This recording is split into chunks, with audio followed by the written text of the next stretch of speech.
Hi, everyone. I'm Kevin Nelson, joined with the head coach of the Wildcats, Joseph Smith. And, Coach, let's dive right into it. Your team gets a big win, 48-10 over Pacific. But your team obviously made some halftime adjustments. 13-10 looked like it was going to be the score going to the half. The big pick happened. We'll talk about that in a moment. But you go into halftime 20-10. Without revealing too much, what were kind of those adjustments made at the half?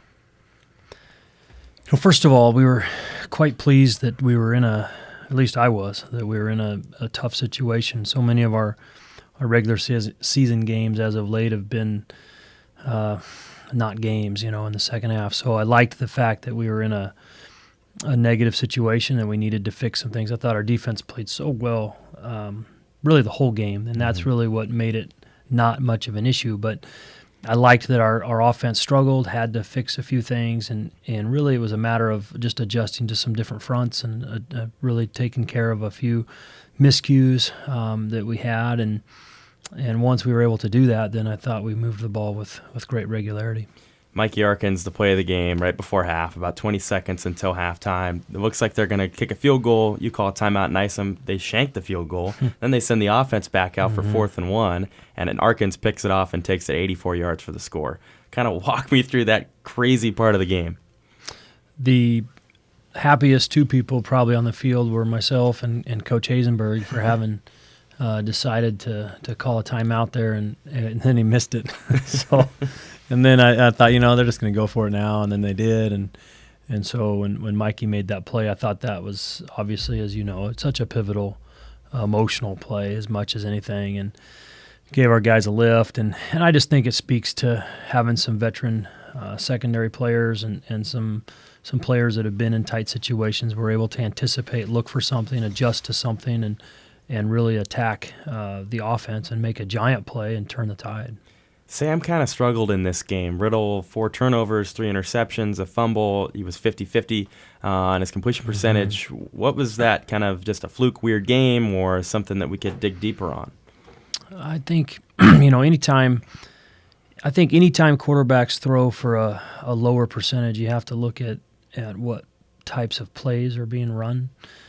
Sometimes a quarterback can throw for a low percentage but have a great game, and that's because you're running risky plays, you're throwing lower completion percentage type plays, and so you can have a great completion and do nothing and punt all day long and throw a lot of 3 and 4 yard routes, like some of school up north's done a lot, or you can throw the ball down the field and you're going to throw for a lower completion percentage. So part of that's me, part of that's the play calling that we had, and so. When we were struggling and not doing exceptionally well, that was a function of us not executing greatly, but it was also a function of some poor play calls against a defense that was schematically an advantage for the defense. And so we were not in some good plays. And so that's kind of a shared onus on everybody. Protection wasn't perfectly clean in that situation. So you have a little protection issue. You have a little maybe routes that aren't great against a certain look, and to put that all together, and you have some turnovers combined with what I felt was going in a very good defense. They had some talent, and that number 15 corner was good, and nice lanky receiver, and we threw a couple jump balls to Johnny, and the guy defended him. Mm-hmm. Talking about your running game now, Sutter Choicer had a great game, but Brian Castle, again, seems to be working his way up that depth chart. Good on the ground and in the air. He scored the last touchdown for you guys, a 58-yard wheel route right down the sideline. Sam found him for the last score of the game. Yeah, Brian is a very good player. We knew that, and the only thing that's really defended him or kept him from being this type of game every game is his own injuries. And so as he's stayed healthy, he's explosive. He's a punt returner type of tailback.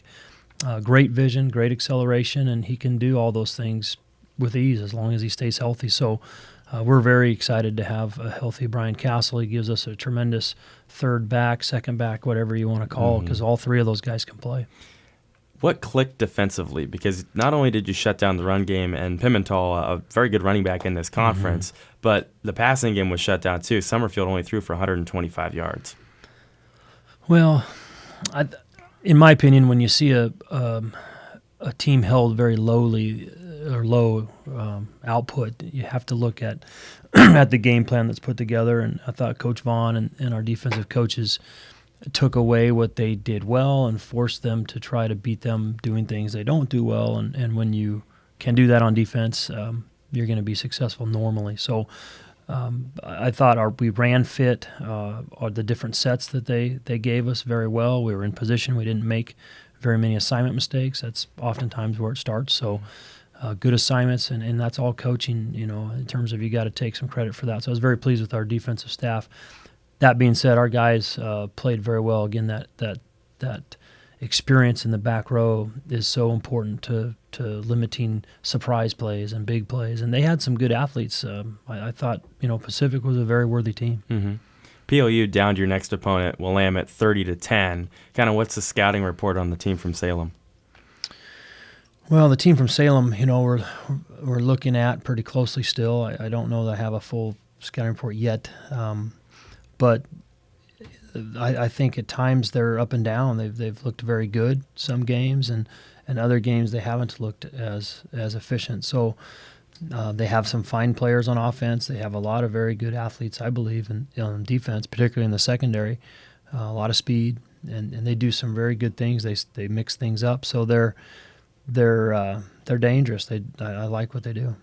Game number 5 for the Wildcat season, Cats versus Cats at the Cat Dome on Saturday. Hope to see you there. If not, we got you covered on the Linfield Sports Network. Coach, thanks for the time. Thank you.